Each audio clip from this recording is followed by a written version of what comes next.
Hola, bienvenidos a otro video de histología. El día de hoy vamos a hablar de mi tema favorito, que es el sistema respiratorio. ¿Por qué es mi tema favorito? Bueno, una vez que ya lo vemos en las laminillas, como ahorita lo vamos a ver en algunas imágenes, es uno de los cortes más limpios y bonitos que vamos a ver de nuestro cuerpo. Aparte que cuando yo lo vi, ni siquiera me hacía la idea de cómo es que esto estaba organizado y cómo se hacía el intercambio de gases, que es la función principal de nuestro sistema respiratorio. Y sin más que decir, comenzamos con cómo está compuesto este sistema respiratorio. Va a estar compuesto por dos pulmones y las vías respiratorias. Además que, como mencionaba antes, la función principal de este va a ser el intercambio de gases, pero a su vez nos va a ayudar al acondicionamiento del aire, que es tanto la conducción y la filtración de este. Y de forma indirecta o de forma secundaria nos va a estar ayudando a las funciones del habla y el olfato. En cuanto a la porción superior, encontramos a la cavidad nasal, la faringe, e inferior vamos a encontrar laringe, tráquea, pulmones, bronquios, bronquiolos, sus subdivisiones, hasta llegar a los alvéolos. En cuanto a la porción conductora, van a ser estos órganos huecos que nos ayuden a acondicionar y a conducir el aire hasta la porción respiratoria, que vendrían siendo nuestros bronquiolos respiratorios, el conducto alveolar, alvéolos y sacos alveolares, que los alvéolos es donde se realiza el intercambio de gases, y ahorita vamos a ir viendo cada uno de estos. Pero antes de seguir tenemos que aprender cómo se van a estudiar los órganos. Los órganos morfológicamente se dividen en dos, órganos macizos y órganos huecos. Los órganos huecos son aquellos que nos van a ayudar tanto al almacenamiento como al transporte de algunas sustancias o de cierto contenido que tenga este órgano. Como pueden ver, aquí vemos la luz o la cavidad de este órgano. En este caso es esófago. La pared de nuestros órganos huecos la vamos a encontrar dividida en cuatro espacios, lo que es en una mucosa, una submucosa muscular propia, y lo que rodea a nuestra muscular propia es una adventicia o una serosa. ¿Cuál es la diferencia entre adventicia y serosa? La vemos aquí. Por ejemplo, en la adventicia vemos que lo que está rodeando a nuestra muscular propia, que es la última capa, es un tejido conjuntivo aquí al final. Pero si fuera una serosa, veríamos un epitelio simple plano recubriendo a toda esta capa. ¿Y qué vamos a encontrar en cada una de estas capas? En la muscular vamos a encontrar al epitelio que está recubriendo esta cavidad. Después la lámina propia, que es esta de aquí, que es tejido conjuntivo. Después una muscular de la mucosa, que no en todos los órganos encontramos muscular de la mucosa, pero en algunos sí. Debajo encontramos a la submucosa, después a la muscular propia, que podemos encontrar diferentes capas de músculo dispuesto de diferente manera. Si se fijan, aquí estaría una porción transversal y esta es una porción longitudinal. Y como ya mencionábamos, la última capa que recubre a nuestra muscular de propia es una adventicia o una serosa. Para los órganos macizos es aún más sencillo, ya que estos están recubiertos por un tejido sólido lleno de células que nos ayudan a cumplir funciones esenciales, como es en el caso del riñón, que las células nos ayudan a hacer el filtrado de la sangre, o ahorita que vamos a ver el sistema respiratorio, la parénquima sería la porción del pulmón que nos ayuda a realizar el intercambio gaseoso, y el estroma sería como un esqueleto que nos ayuda tanto a nutrir y a sostener a nuestra parénquima. Y lo podemos ver en esta imagen de aquí. El estroma sería el esqueleto y los vasos que nutren a nuestra parénquima, que es esta de acá, y juntos formarían a nuestro órgano. Bueno, ya hablábamos del acondicionamiento del aire. ¿Para qué vamos a necesitar acondicionarlo? Esto nos va a ayudar a evitar irritaciones y también nos va a ayudar en la eficiencia de la respiración, o sea, del intercambio de gases entre el alvéolo y el capilar. Como pueden ver, el acondicionamiento del aire se va a dar a través de tres cosas: el calentamiento, la humidificación y la eliminación de partículas. ¿Cómo vamos a eliminar las partículas? Bueno, principalmente tenemos las vibrisas, que son los pelos tanto gruesos como delgados que encontramos en nuestra cavidad nasal. Además tenemos el moco, que nos va a ayudar a desplazar partículas y cuerpos extraños también que lleguen a pasar por la cavidad nasal. Vamos a transportar ese moco hasta la faringe para después poder deglutirlo. Y por último, también vamos a tener que calentar el aire para que esté acondicionado a nuestro cuerpo. Y por último, también vamos a tener que calentar el aire para que esté acondicionado a nuestro cuerpo. Tiene que estar en alrededor de 31 a 34 grados. y la humedad que debe de tener este es de 90 a 95%. Y esto se lo va a dar las secreciones mucosas, las glándulas que encontramos en la submucosa. Y rápidamente vamos a hablar de la pleura, que es un órgano o una membrana serosa que encontramos recubriendo a nuestros pulmones. Encontramos una porción parietal y una visceral. La visceral recubre la superficie del pulmón y la parietal recubre tanto pulmones, mediastino y parte del diafragma. Y entre estos dos vamos a encontrar el líquido pleural. La pleura, la función que tiene es que es una barrera física, por lo tanto nos va a proteger en contra infecciones y también nos va a amortiguar y a lubricar los pulmones durante la inhalación. ¿Para qué? Para reducir la fricción y que no se dañe el tejido. Comenzamos con las cavidades nasales. Las cavidades nasales tenemos dos, son bilaterales y están separadas por un tabique óseo y un cartilaginoso, que es este de aquí. Este sería el óseo y hasta acá llegaría el cartilaginoso. Las cavidades nasales van a estar conectadas al exterior por medio de las narinas o fosas nasales y hacia la faringe por medio de las coanas, que son estas de acá. Vamos a encontrar tres porciones en la cavidad nasal.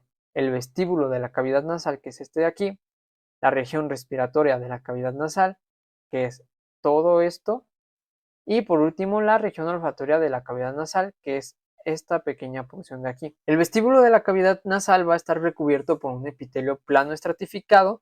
Vamos a encontrar las vibrisas y glándulas sebáceas, que recordemos que nos ayudaban a la eliminación de algunas partículas y también a empezar a hidratar o humidificar nuestro aire. Y continuamos con la región respiratoria de la cavidad nasal, que vendría siendo esta porción de aquí, que es la más grande, y vamos a encontrar algo que le vamos a empezar a llamar mucosa respiratoria, que es la configuración que tiene la mayoría de los órganos huecos que encontramos en el sistema respiratorio, que es un epitelio cilíndrico pseudoestratificado. Y la lámina propia va a estar adherida al hueso y al cartílago. Además vamos a encontrar la triada del tejido conjuntivo. ¿Qué es una triada? Es una regla de tres, algo que en el 99.99% de las veces vamos a estar encontrando siempre. En el tejido conjuntivo, la mayoría de las veces encontramos vasos sanguíneos, nervios y vasos linfáticos. Entonces por ahí van a estar discurriendo estos. Ahora, en la región respiratoria encontramos los cornetes nasales, que son estos de aquí. Los cornetes nasales nos van a ayudar con el acondicionamiento del aire a través de la turbulencia del aire y el aumento de la temperatura. Estas protuberancias óseas son ricas en redes vasculares, además que al nosotros tener esta protuberancia y aquí la pared lateral de la cavidad nasal, reducimos el espacio por donde pasa el aire, por lo tanto tiene el aire mayor contacto también con la lámina propia, que allí también pasa nuestra triada del tejido conjuntivo, o sea, los vasos sanguíneos. Entonces, los vasos sanguíneos al ya estar calientes por la temperatura corporal, vamos a empezar a transferirle temperatura al aire que estamos inhalando. Y ahora, ¿qué células vamos a encontrar en nuestra mucosa respiratoria? Vamos a encontrar estas de aquí, las células ciliadas calciformes en cepillo de Kulczynski y basales. Las basales ya sabemos que son células madre.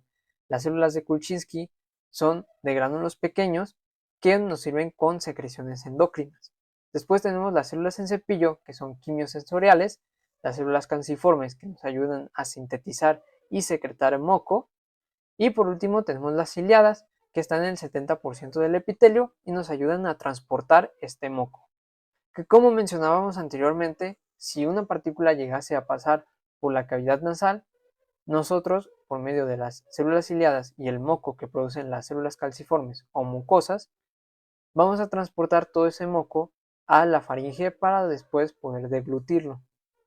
Ahora continuamos con la región olfatoria de la cavidad nasal, que es esta porción pequeña de acá. Mide alrededor de 10 centímetros cúbicos en humanos y animales que tienen mejor olfato se asocia con que esta área es aún más grande. El epitelio que encontramos aquí también es una mucosa respiratoria, que era epitelio cilíndrico pseudoestratificado ciliado.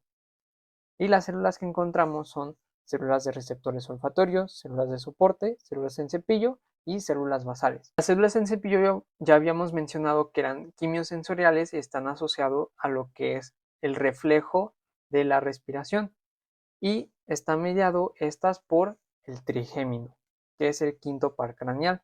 Luego tenemos las células de soporte, que nos ayudan al sostén mecánico de este epitelio, ya que no cuentan con uniones celulares ocludentes. Recordemos que eran esas uniones que evitaban que pasaran cualquier sustancia por aquí. ¿Para qué las quitamos? Pues para poder transmitir la mayor cantidad de sustancias coloríficas a nuestro cerebro y después poder procesarlo y clasificar estos olores. También tenemos las células de receptores olfatorios, que también son neuronas olfatorias, que después confluyen los axones y forman al nervio olfatorio. Otra de las funciones de las células de soporte es la síntesis de la OVP, que es la proteína de unión de olores.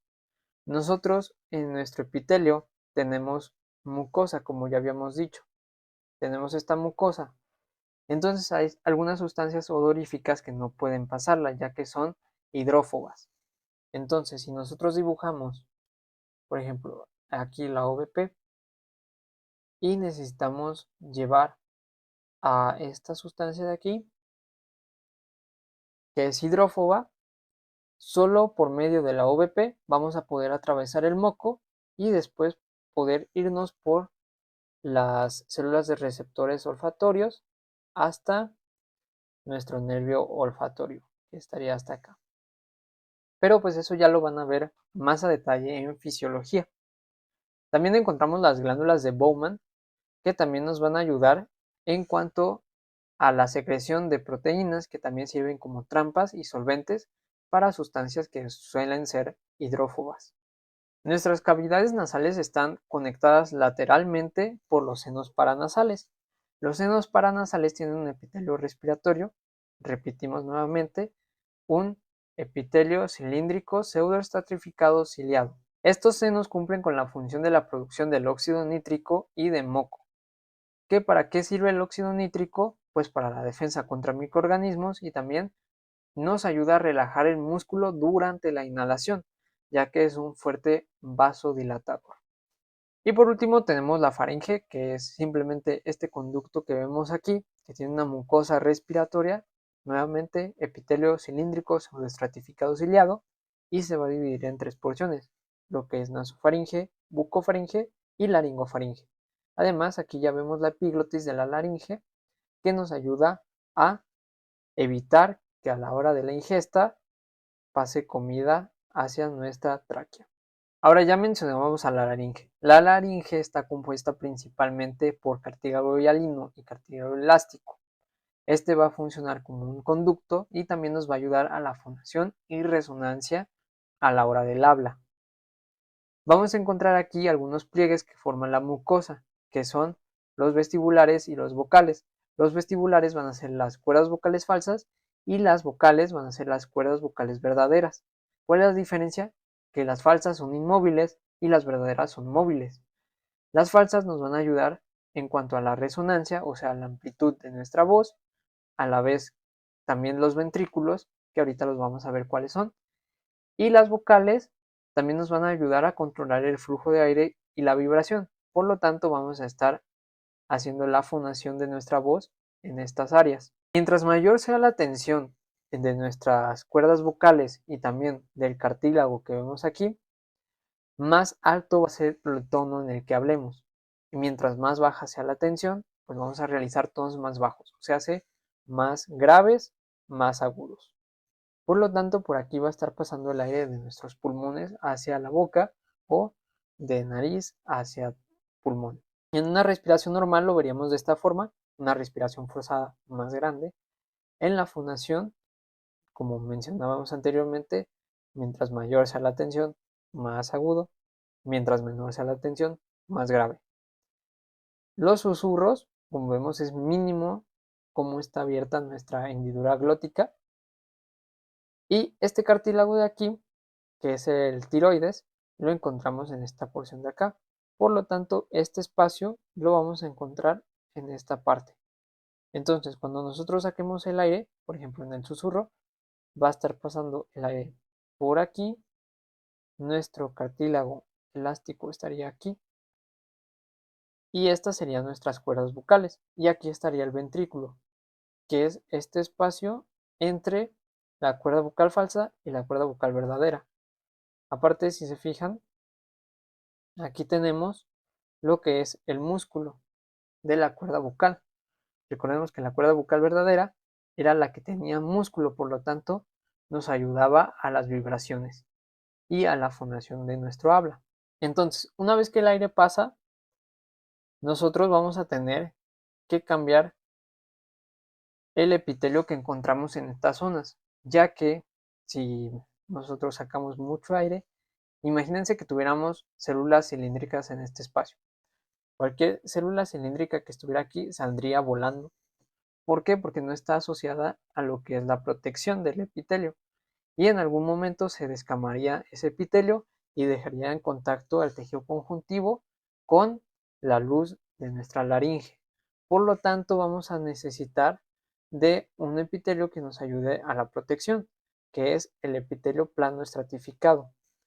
Este epitelio plano estratificado lo vamos a ver en estas zonas que son débiles del tejido, y en las otras partes vamos a encontrar el epitelio respiratorio, que como vemos es cilíndrico, pseudoestratificado, ciliado. Y pues vemos aquí la capa muscular, que es evidente que estas son las verdaderas y estas que son las falsas no tienen músculo, nomás tejido conjuntivo y glándulas submucosas. Ahora continuamos con la tráquea. La tráquea es esta porción que sigue de la laringe, que también nos va a ayudar a la conducción y acondicionamiento del aire. Ahora, las capas que vamos a encontrar es una mucosa, una submucosa, una cartilaginosa y una adventicia. No sé si se acuerdan que les había dicho que debajo de la mucosa estaba la muscular propia. Bueno, pues eso es dependiendo del órgano. En este caso vamos a encontrar cartilaginosa, que es cartílago hialino en forma de C, como vemos aquí. La mucosa va a estar compuesta por el epitelio respiratorio, su lámina propia, que es tejido conjuntivo laxo, y en este tejido conjuntivo laxo vamos a encontrar algo que llamamos BALT. En sí son cúmulos de linfocitos que están ahí para hacer de protección. Son como bastantes policías que están haciendo barrera en caso de que ocurriera alguna infección, pues tenemos bastantes linfocitos para poder atacarlos. Pero le vamos a llamar BALT. BALT, ¿por qué? Porque está asociado a la región en la que estamos. En este caso, BALT significa tejido linfoide asociado a bronquios. Y pues aquí tenemos una imagen más bonita. Este es un corte longitudinal de nuestra tráquea. Vemos el epitelio, la lámina propia. Recordemos que aquí también vamos a encontrar el BALT. Luego la submucosa, la cartilaginosa y la adventicia. Aquí tenemos nuestro cartílago hialino con su pericondrio uniéndose al tejido conjuntivo en ambas partes. Ahora continuamos con los bronquios. Como mencionábamos, la tráquea se divide en dos bronquios principales, y estos tienen la misma estructura que la tráquea, pero una vez que entran al pulmón, que se conocen como interpulmonares, va a empezar a cambiar su configuración. Vamos a empezar a tener un cartílago más irregular, que no está en forma de C, y va a empezar a aparecer una capa de músculo liso. Mientras que el cartílago va disminuyendo, esta va aumentando, conforme se va haciendo más pequeño. Cada vez vamos a ir yendo de bronquio a más chiquito, más chiquito, más chiquito, más chiquito, hasta llegar al alveolo, que sería algo así. Ahora del bronquio sigue el bronquiolo. Como vemos, es bastante la diferencia entre la luz de una y otra. Ah, por cierto, aquí, esta parte de aquí y esto de aquí es el tejido muscular liso. Ahorita lo vamos a ver en otra imagen, pero pues el bronquio, la diferencia, como ven, es que ya no va a haber este cartílago. Vamos a tener mayor músculo liso y el epitelio también va a ir disminuyendo. Si antes teníamos el epitelio respiratorio, pues conforme los bronquiolos vayan haciéndose más pequeños, también van a ir cambiando. De cilíndrico pseudoestratificado pasa a simple, y luego este pasa a cúbico simple, que ya es en los bronquiolos terminales y respiratorios. Otro cambio que encontramos en el epitelio son las células. Vamos a empezar a dejar de tener las células calciformes y vamos a empezar a formar células claras, que la función es un poco parecida. Las calciformes que secretaban moco, ahora las claras van a secretar algo que se conoce como factor surfactante, que es un factor tensoactivo. O sea, hace que nos ayuda a que la pared de los bronquios o los alveolos pues no se colapsen y nosotros podamos continuar respirando sin ningún problema. Vaya. Ya una vez en los bronquiolos terminales o respiratorios, vamos a tener mayor células claras que células ciliadas. ¿Por qué? Pues mientras más pequeños sean las paredes, van a ir disminuyendo aún más y más. Por lo tanto, es más probable que se pueda colapsar. Es por ello que vamos a necesitar de más factor surfactante para que no colapsen nuestros conductos. Y como mencionamos, aquí es donde se va a formar el intercambio gaseoso. Los alveolos van a estar agrupados en sacos alveolares. Los sacos alveolares van a estar compuestos por 5 o 20 alveolos y van a estar divididos por tejido conjuntivo. Este tejido conjuntivo va a ser rico en capilares. ¿Para qué? Pues para el intercambio de gases entre capilar y alveolo. En bronquios teníamos células calciformes, en bronquiolos teníamos células claras, pues en alveolos tenemos los neumocito tipo 2. Los neumocitos tipo 2 van a estar secretando el agente surfactante, mientras que los neumocitos tipo 1 nos van a ayudar con las uniones ocluyentes entre los alveolos, o sea, nos van a estar ayudando a dar rigidez y nos van a proteger de cualquier infección o bacteria que quiera entrar a nuestro capilar, porque recordemos que en caso de que llegara alguna bacteria, pues en cualquier momento puede viajar por aquí y atravesar y entrar a nuestro capilar. Bueno, y ese factor surfactante pues nos ayuda a evitar que se colapse el alveolo y va a estar compuesto por diferentes proteínas, lípidos y fosfolípidos. El más importante es este de aquí, el dipalmitoil fosfatidilcolina o DPPC para los compas, que este es la principal sustancia que forma al factor surfactante. En niños neonatos que tienen problemas respiratorios, la mayor parte de los problemas se debe a que no se está sintetizando o formando este DPPC, por lo tanto no pueden respirar bien. Pero otras de las proteínas que también nos ayudan a formar este factor surfactante son las proteínas tensoactivas, que encontramos la A, la B, la C y la D. La proteína A nos va a ayudar a la síntesis del surfactante, la proteína B a la absorción del surfactante a la superficie alveolar, la D nos ayuda, está relacionada en cuanto a la respuesta inmunitaria y la PTC nos ayuda a formar a nuestro dipalmitoil fosfatidilcolina. Ahora, como ven, es por esto que es uno de mis temas favoritos. Si se fijan, pues es un corte muy limpio y los alvéolos se ven fácilmente. Son estas bolitas de aquí. Pero lo malo de este tejido es que es muy complicado diferenciar a las células. Las células neumocito tipo 2 se van a caracterizar por tener un núcleo muy grande y aparte va a ser céntrico, como pueden ver aquí. Tienen su núcleo grande y céntrico y aparte tienen muy poquito citoplasma. De hecho, si ven esta o esta de acá, aquí vemos la diferencia entre una y otra. Los neumocitos tipo 1 pues son células muy planas con bastantes uniones ocluyentes que para evitar la diseminación de cualquier bacteria, pues la bacteria llegaría por aquí y chocaría. No podría, llegaría acá tampoco. Y como ven estamos protegiendo aquí a un capilar. Que acá encontramos otro. Por lo tanto, el aire que llega acá rico en oxígeno va a estar cambiando el dióxido de carbono que transportan los eritrocitos por oxígeno. Entonces sale el CO2 y entra el oxígeno. Ahora en este corte vemos otras dos células. Vemos macrófagos, que hay este de acá y estos de acá. Estos de acá están activados. Por lo tanto, puede ser que este corte sea de alguna infección.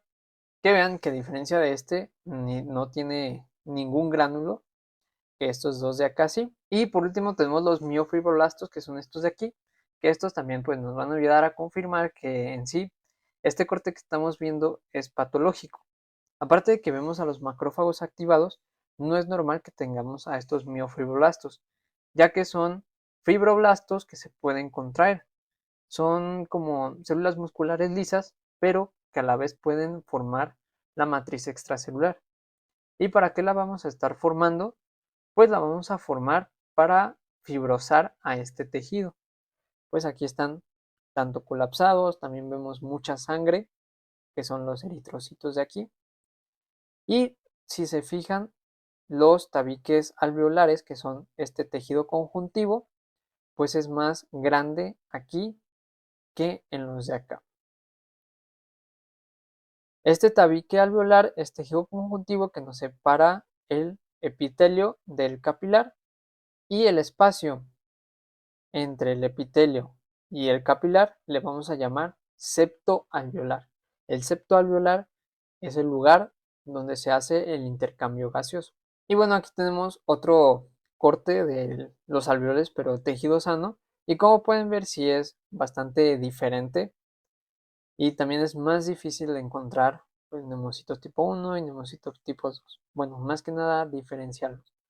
Pero, por ejemplo, aquí, este de aquí podría ser un neumocito tipo 2 y un neumocito tipo 1 podría ser este de aquí, que está bastante aplanado, o este de acá. Y pues estos serían nuestros tabiques alveolares, que recuerden, entre el epitelio pues está el capilar, aparte hay tejido conjuntivo, aunque sea muy poquito, siempre va a haber ahí. Acá tenemos un tabique alveolar más grande. Y por ejemplo, capilares. Miren, aquí hay un capilar, justamente. Y recordemos, el septo alveolar, pues es este espacio que hay entre el epitelio y el capilar para el intercambio gaseoso. Y bueno, ya les había contado anteriormente pues, cómo ocurre el intercambio gaseoso, pero pues en sí el eritrocito suelta el dióxido de carbono y regresa con el oxígeno por la vena pulmonar. Recordemos que la vena pulmonar es la única que va a contar con sangre oxigenada, y vamos a encontrar también dos porciones de nuestra barrera hematogaseosa, una porción delgada, que es esta de aquí, donde ocurre el intercambio gaseoso, y una gruesa, que es esta de acá, donde encontramos fibroblastos o macrófagos. Ahora, los fibroblastos es normal que los encontremos aquí, porque recordemos que tenemos tejido conjuntivo. Lo que no es normal son los miofibroblastos.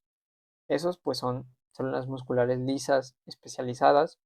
Bueno, son fibroblastos especializados que se parecen a las células musculares lisas y van a estar formando abundante colágeno, aparte que tienen la capacidad para poder proliferar bastante. Entonces eso va a terminar ensanchando lo que es el tabique alveolar y va a impedir que haya este intercambio. Por lo tanto, pues sería dañino para nuestro cuerpo.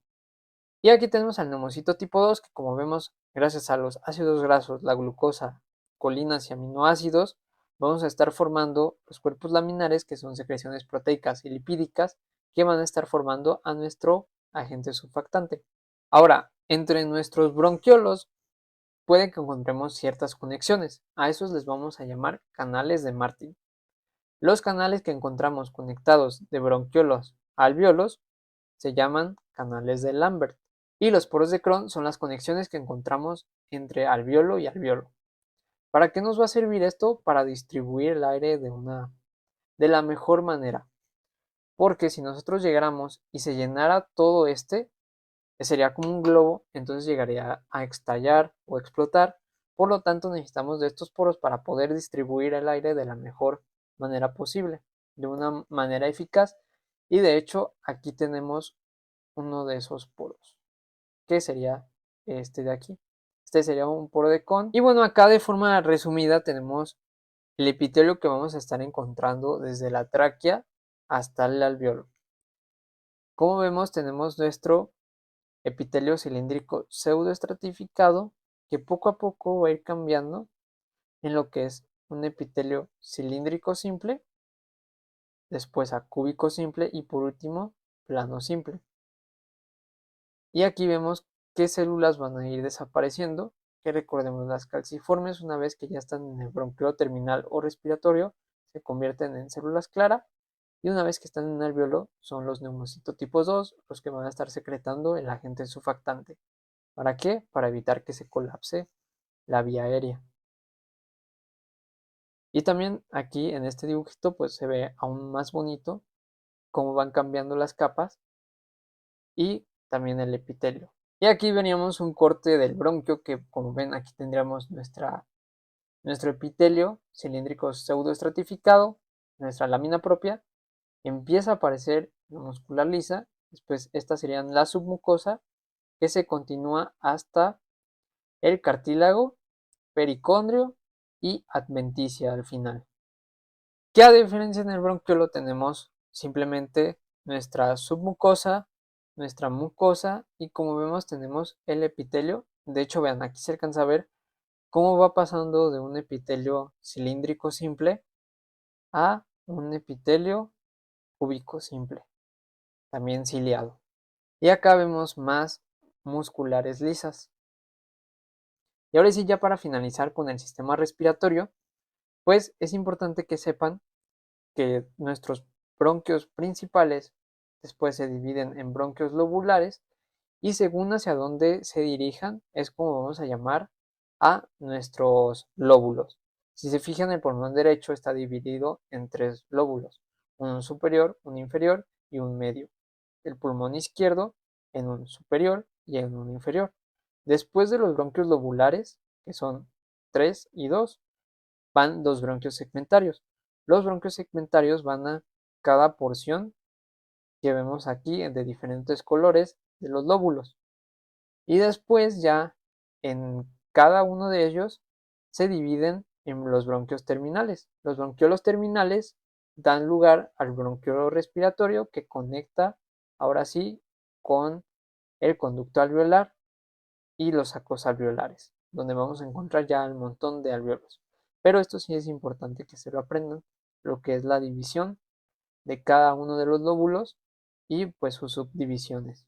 Y esto es importante que se lo sepan porque luego hay algunas enfermedades que se dan o tienden a darse en ciertas zonas de los pulmones y también pues a la hora de interpretar radiografías pues vamos a poder ver cuáles son los bronquios segmentarios que están siendo afectados. Por ejemplo, si son bronquios segmentarios afectados del lóbulo inferior en su porción basal anterior, pues serían estos de aquí. Y así sucesivamente.